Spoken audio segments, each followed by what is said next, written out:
you're like dying to make content. And it's like, yeah, but is it content for the soul or is it content for the scroll? Welcome to a new episode of the podcast. I'm Owen, and today I sit down with GIovanni Montalvo. GIovanni is a freelance filmmaker and has went to film school in London and has a lot of experience with this. He's also gained over 20,000 subscribers on YouTube throughout the years, producing content that's mostly vlog and film related. His content is not geared toward the business side of YouTube, which is really interesting because it's mostly toward the art side of YouTube. So as you listen to this, please think about the relationship between art and YouTube videos and how you can produce YouTube videos more sustainably. Enjoy the episode. So to start off, just give us a little bit of a bio, a rundown of who you are, what you do, all that kind of stuff. Oh man. Well, I'd like to think I'm a filmmaker. I don't know, aspire to, be able to make like my whole life just writing and directing narrative films and maybe some documentary, but mostly narrative filmmaking. So that's what I, do as much as I can. But in between, like nowadays, I make a living off just editing and videography work for corporate stuff. But really, like what I devote a lot of my time to, because I've got a lot of time, because it's freelance, right? I'm not full time, like 9 to 5, is like writing and reading and making movies when I can. Awesome. So you do freelance editing and filmmaking for like companies. That's what you said? Yeah.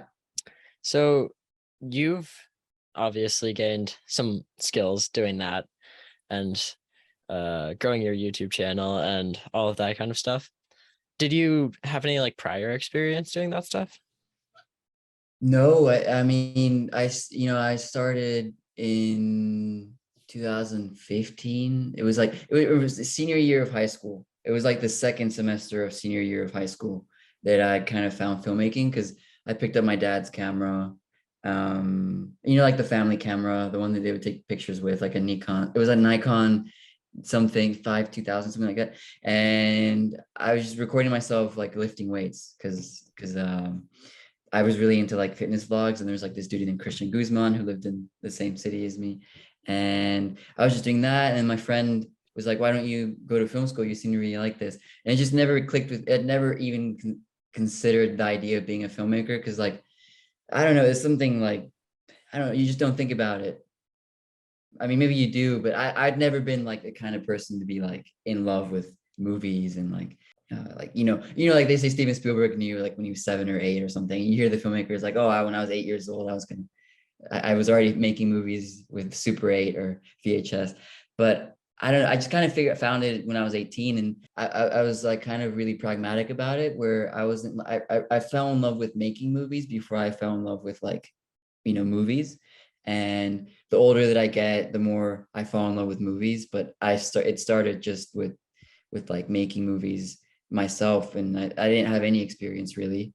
I just taught myself, and you can go back to the early YouTube videos on my channel, and they're like, that's like just me going out and trying to make something. And there's like probably like 25 or 30 unlisted videos now that I made that were like really crappy. But I learned a lot just by making stuff, and I never had a teacher. I still today, I wish I had like a teacher, like a mentor or someone. Yeah. So you didn't end up going to film school? I did. So I went to film school, but film school didn't really like teach anything. Like I can't think back to like one moment in class where I was like, oh. Or in fact, I can. It's like, how do you like organize sound files after a shoot? Like this guy getting really technical. I don't know why I remember that, but I went to film school. I went to London. I was like, oh, I wanted to go to like New York or LA, because you go to where the work is. The tuition was like $13,000 a year, and NYU and USC and the California, New York schools are like 50K, 40K starting. And I was like, kind of like, oh, I don't know. Long story short, I ended up in London. And it was really nice. But it's really important in film school that, at least what I got out of it, was the people that I met and the films that I got to make with them and the work that I put in. Because just as I came out with 2 films that I was like proud of from film school, people would go to film school and come out with like nothing and then just not be in film anymore after like a year or two. I don't know if it's worth it. It's a very personal thing, but it taught me stuff, but it wasn't because of film school. It was more like because of the stuff that I did in it. Do you know what I mean? Right, like the connections you made and the Yeah, experience. the connections you make and the experience you get. And if you're a writer and if you're a writer director, it's really about like what you do, because the cinematographers and they'll come in, they'll be on everyone's films, and they come out like cinematographers, they'll have a career like straight out of film school, because like they can be on set, they can be gaffers, they can be first ACs. Some of them even end up DPing, like they'll just be cinematographers working commercial shoots, music videos right out of film school. But if you're a writer director, it's like a marathon, and the film school is kind of like the very first chance you get to kind of start that marathon, because you need to make those films that aren't good, and then keep learning to make something that's like, okay, I can sit down and put this in a cinema, and people can watch it and they won't be like, oh my god, what did I just watch? uh and you can Right. start that in film school. Do you know what I mean? Yeah, exactly. Yeah, Did you think it was worth it for you? I think it was worth it. I mean, the last four films I've made have been in London, and I live in Texas, and I'm like, I'm not British, but they haven't been like British films. Do you know what I mean? And that's because I was able to go to film school there and meet people there, and kind of like almost like take the ego out of it. And I mean that because I had the chance to go to Los Angeles a lot. My mom's cousin was working there, and I had a chance in like 2017 and 16 to like visit a lot and stay there, without like hotels and stuff, just at a family's home. And I just, every time I go to LA, I'd be like, oh my God, like this is it. Like this isn't a joke here. Like people are literally, filmmaking is like a business, and like this is actually happening here. Whereas when I was in London, it was there was still the business, and they shoot a lot of films in London, but it was more like, okay, you can live a little bit, you can meet a lot of different people, and you can kind of like almost like focus on like what do you want to do, rather than like what's everyone else doing. And it was really important for me to be able to do that personally in film school, and then have the people, because filmmaking isn't like, you can't do it alone. Have the people, have the actors, because it's a humongous, it's like New York, LA, London for like theater, of course Paris, but it's not English. And uh have those resources to make the films. Yeah, it was great, and I wouldn't have had that chance without film school, right? Because whenever you're out of film school, you got to be working. You can't make a student film. You've got to when you're making a film, you're making a film. It's not a student film. You don't have that like kind of level of like cushion to like, you're like, okay, but I was a student. Like, don't worry about that. Like, it's like, yeah, it was worth it. I mean, yeah, for me, it was worth it. And it becomes more worth it the older I get, I think, because Yeah. yeah, I don't know if the connections will last. I hope they will. But you don't know, because like for instance, like the producer that I work with right now, I worked on my last two films. He's like working in commercial corporate shoots, but I don't know if in 10 years he'll be working in like film financing. So we didn't have like 30 or 40 or 50-year-olds that were like mentoring people and like getting you internships and like kind of getting you into the industry. Rather, it was a film school that did a lot of things, so people were getting into the industry even though they weren't in it for a long time, like alumni was. Yeah, no, that makes sense. So you said it kind of like took the ego out of I guess the experience of film school. Was that Yeah, like better, you think? yeah, I think so. I mean, it's natural, right? I mean, filmmaking is like, you have to have an ego to an extent. I mean, when you're an actor or a director, like, because you've got to be very sure of like what you're doing, because the moment you get in to a project, you've got like that. Like, I mean, like I'll write, like I love writing, right? Like I'll write a script, but then the moment that you start to direct, it becomes like this social thing of like, oh, I've got this idea, and I've got this idea, and I've got this idea, and you're like, you almost forget like what you first wrote down. And that's amplified when you're in a city like Los Angeles or even New York, right? And then London, it was like a bit of like, it's still a very important city, but it wasn't like the craziness of New York, or like the ego of like Los Angeles, and it was like a little middle ground where you could kind of hide and not you didn't feel bad that you weren't making like getting a whiplash to that like Damon Chazelle in 20 is 27 you're like 27 28 making whiplash or that you weren't getting like these huge commercial projects as a commercial director or something. Safe space or before like you got out into the big world, Yeah, you that know? makes a lot of sense. You're not Yeah, like yeah. comparing yourself to the other filmmakers, I guess. Yeah, yeah, and you're not comparing yourself to other filmmakers, and I mean, of course, you always do, but you're not forced because in Los Angeles, you know, you're driving around and like you see a huge set like just on the street, or you see people filming everywhere, or you see a celebrity. The way I'll put it is in Los Angeles, like I would feel I don't think I would thrive there because like I feel like it's I wouldn't be making things that were honest to what I want to say there because it's not I'm not going to go to Los Angeles and make a story about Los Angeles. Like if I was living in Los Angeles, I'd be writing so many things that would not be based anywhere in California, Right.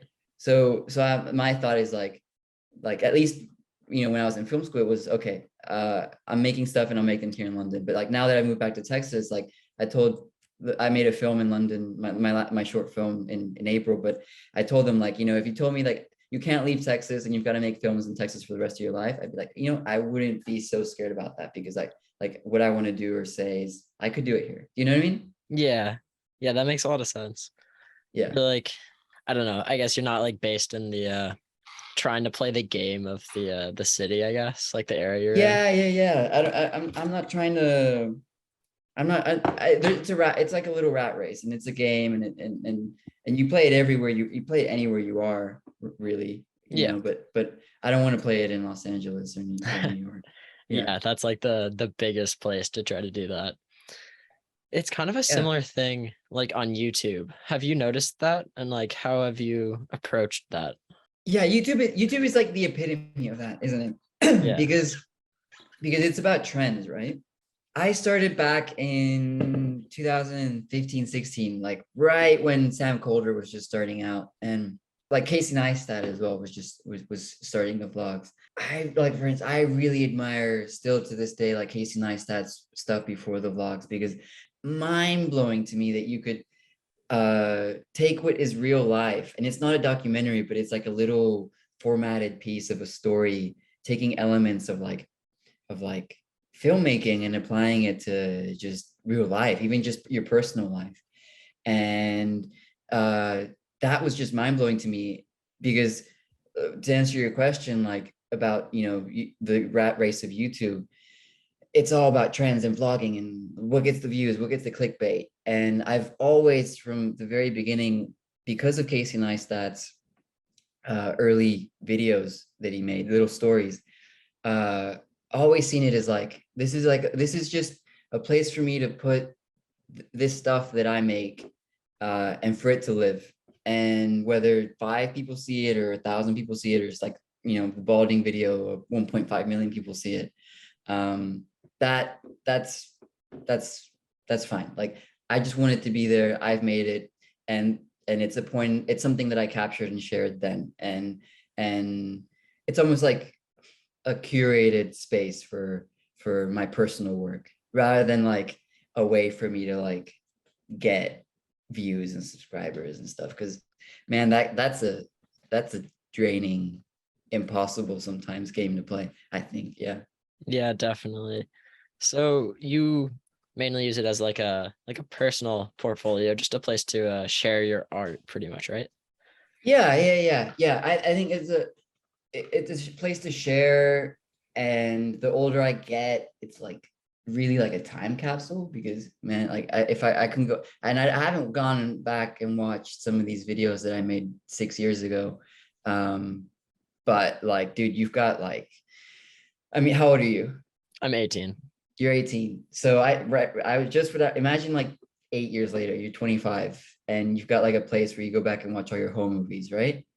And like man, like you know, you can go out, I can go back and relive like, and it's different to like a picture, right? Because like a picture, you see it and you remember the memories or whatever, but you can see people living these moments that you filmed 8, 7, 6 years ago, and it's scary because I mean it's not scary. I mean, sometimes I think it's scary, but it's crazy because like you can go back and see people that you don't talk to anymore at all, that were your friends at that moment, friends and family, some maybe friends and family that aren't around anymore.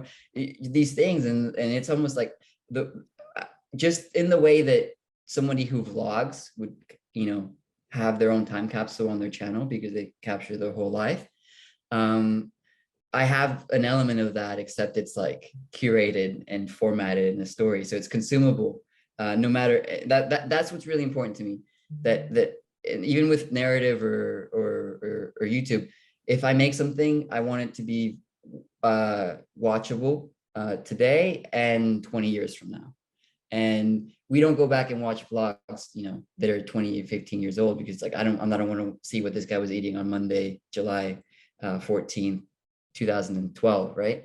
But I don't know. Yeah, it's like the way I see YouTube is a personal time capsule, you know, for my future self, but also a time capsule and like a collection of work for anybody, finding it, today or 10 years down the line, which is what a filmography is, right? Like if you watch a filmmaker's work, you see, Christopher Nolan's like Inception or The Dark Knight, and then you're like, what did he make before? And then you go back, watch Following, his very first film, or The Prestige, or the one with Al Pacino and Robert Williams.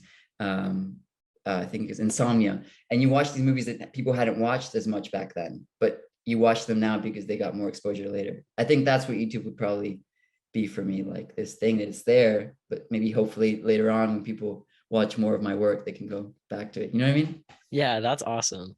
That's Yeah. such a cool way to look at it. It's very different from how I think most people do anyway, like these days. It's kind of Yeah. changed a bit. Yeah. I mean, it's the whole TikTok mentality, right? I mean, you got the whole 60 seconds and it's gone, it's forgotten kind of thing. And you're like dying to make content. And it's like, yeah, but is it content for the soul or is it content for the scroll? Like, Yeah. and I don't know. It takes time. I mean, like, dude, I went through that. Like, I was trying to get views and trying to do stuff when I was like 4 years ago, 6 years ago. But sooner or later, you gotta, like, how can I really believe in like sustainable like creativity, and for me that means, and it's different for everyone. Some people could be like like Stephen King, they can be writing 5 books a year. But for me, that's like, I don't know, how can I, keep creating, and how can I make that honest and be happy with it and keep moving on. Because when you make a lot of content, for instance, for TikTok, like I know so many TikTok creators, you know, like you make a lot of stuff and then it gets popular, and then if you don't keep making that same thing, then you lose popularity, and you try to make something that's honest to yourself, and that means less views, and then you feel bad because it's less views, and it's like this little cycle, and it's like, how do you break out of that? And I don't know, it's tough, man. Like I don't know, like Yeah. how to even I begin to mean, think it about it. seems to be working for you anyway. Some of your videos have done really well. And it's like, it's really interesting how people just want to watch just like kind of everyday stuff. I mean, obviously it's awesome. It's like really good content and it's really well produced, but it's like, it's just like vloggy kind of stuff. It's like about that. Right. Yeah, It's but really it's interesting. I mean, it's just about life, right? Like it's essentially the videos on my YouTube channel are just my life. It would be a vlog, and it would be a vlog, except it's in like a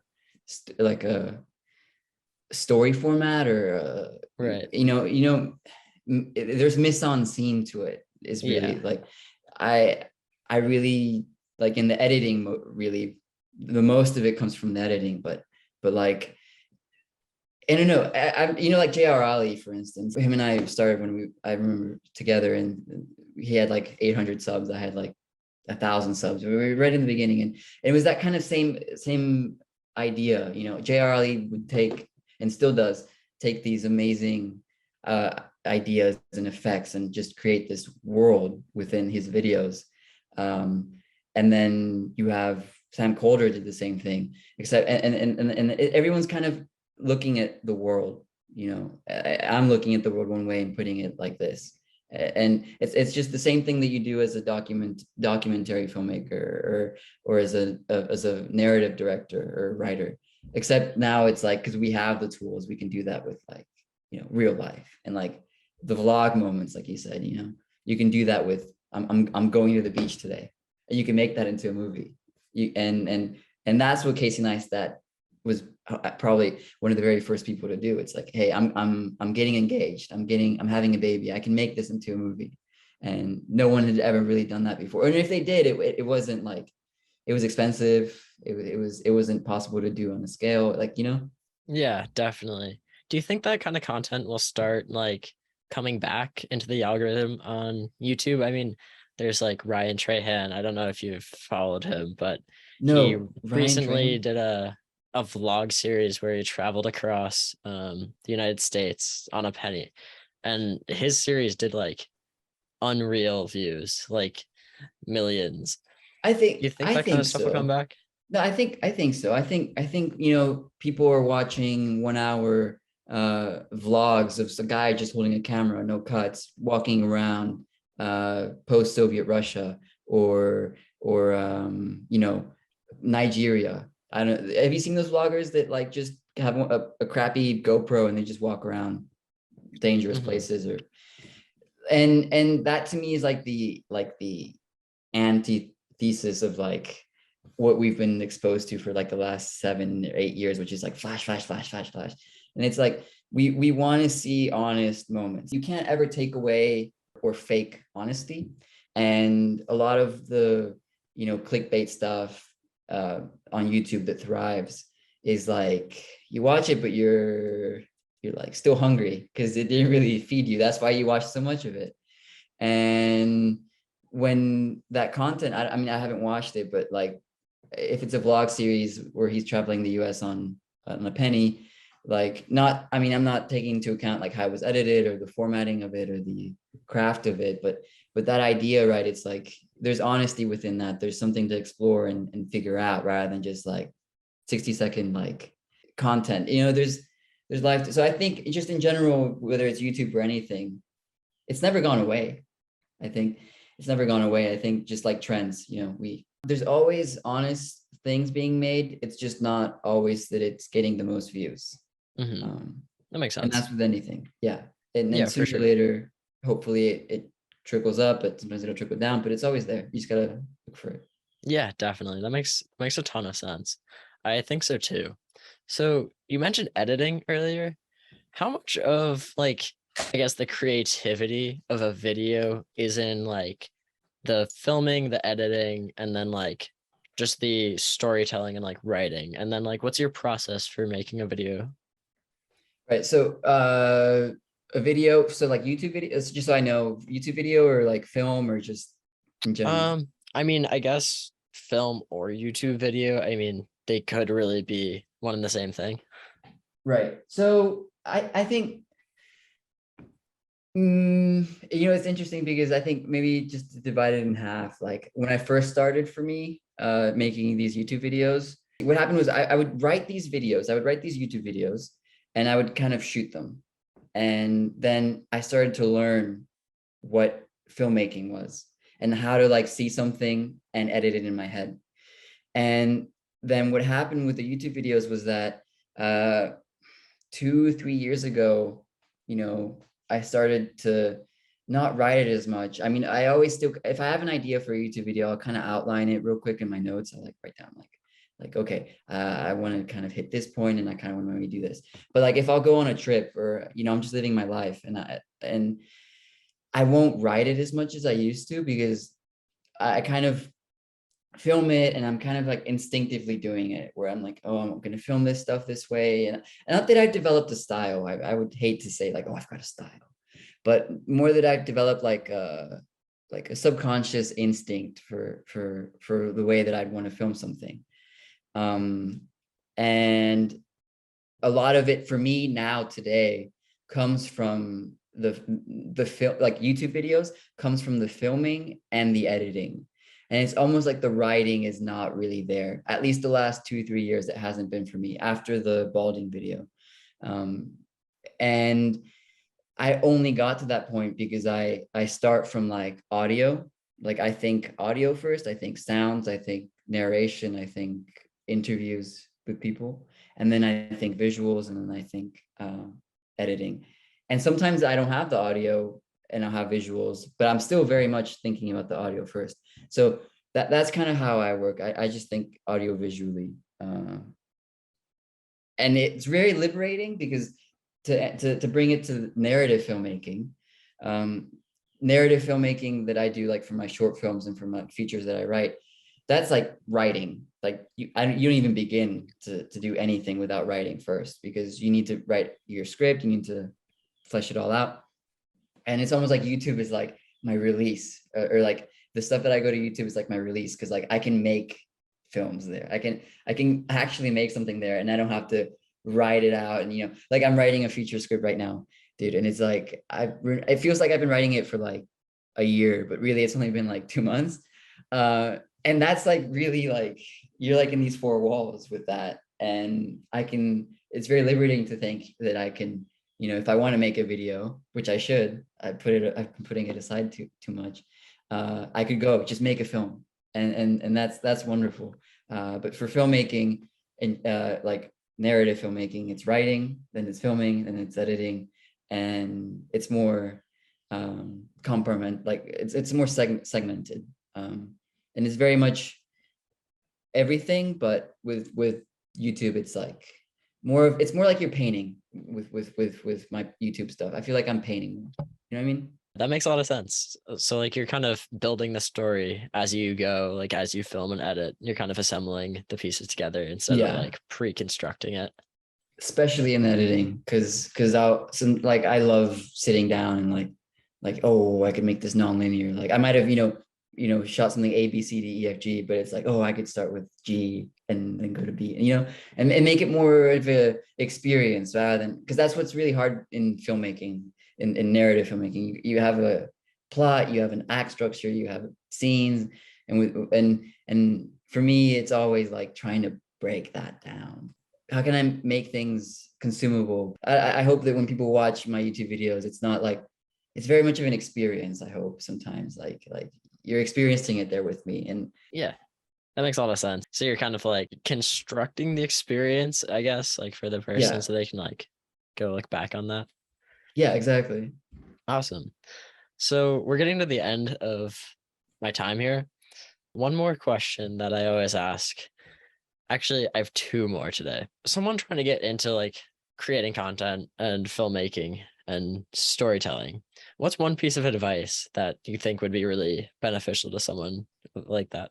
What's really helped me just continue to create, to like find what kind of fulfills me day to day, because I really struggled, for instance, when I started to kind of mature as a filmmaker and not just make YouTube videos, but start to like make films and like make short films, and then make start to work on feature films, scripts.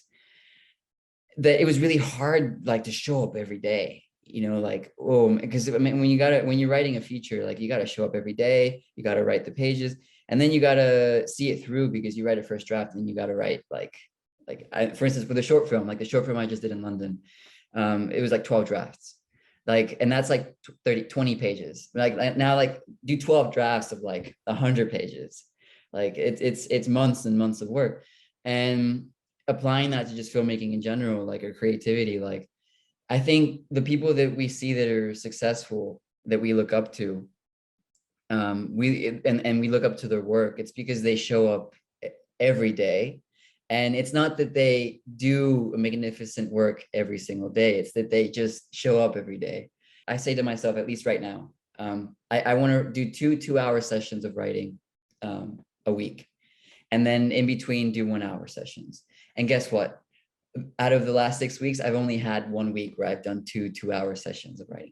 But I've sat down, Monday to Friday in front of my laptop, and I've done at least 1 hour each day, or 30 minutes. and that adds up. So instead of doing, 0 hours or 1 hour a week, I'm doing 4 or 5. And then I look back the last 6 months and it's like, oh, I've done now 60 pages of a feature. Whereas before that, I would do like 20 pages and then stop. So it's the same thing with filmmaking. Like I could go, and I hope to go back to YouTube and be making more YouTube videos. And now it's like, hey, I just gotta, okay, one video. What do I want to do for that one? And how do I do it each day? Or how do I work towards that each day? And it could be something very little, or it could be something big, but I don't know, kind of finding a process is really important to creating in the grand scheme of things. Because if you don't have a process, there's always that idea that you have that motivates you and you make it and then you're burned out. But really to keep creating, I think, at least for me, it's like about like, how do I spread this out? Because it's a little marathon. It's not like, I used to sprint too much. I used to sprint way too much. Yeah. Yeah, that makes a ton of sense. Just keeping consistent, staying with it. What is one thing you recommend that everyone buy that's under $100? Do I have too many expensive things? Actually, it would probably be a thermos water bottle, because I love the idea of being able to put ice in there and it lasts for ages. And when you're thirsty, you just drink water and it's ice cold. And the days that I don't feel well, or I'm kind of hazy, or I've got something's going on, it's probably because I haven't drank enough water. That's a really good answer. Not one I've gotten yet. Yeah. That's awesome. All right. So do you want to plug your socials, your YouTube, Instagram, that kind of thing? Yeah, my YouTube channel is just my name, GIovanni Montalvo. You can Google it. It'll show up on Google or on YouTube. And my Instagram is GIOB as in boy, RAHH, Giobra. If anything, just go see if you like the YouTube videos and subscribe if you like. Awesome. Thanks for being on the podcast. Yeah, thank you. It was a pleasure. That's it for this episode. I hope you liked it. Big shout out to GIovanni for being on the podcast and having such an awesome conversation. So please like and subscribe. Thanks for listening.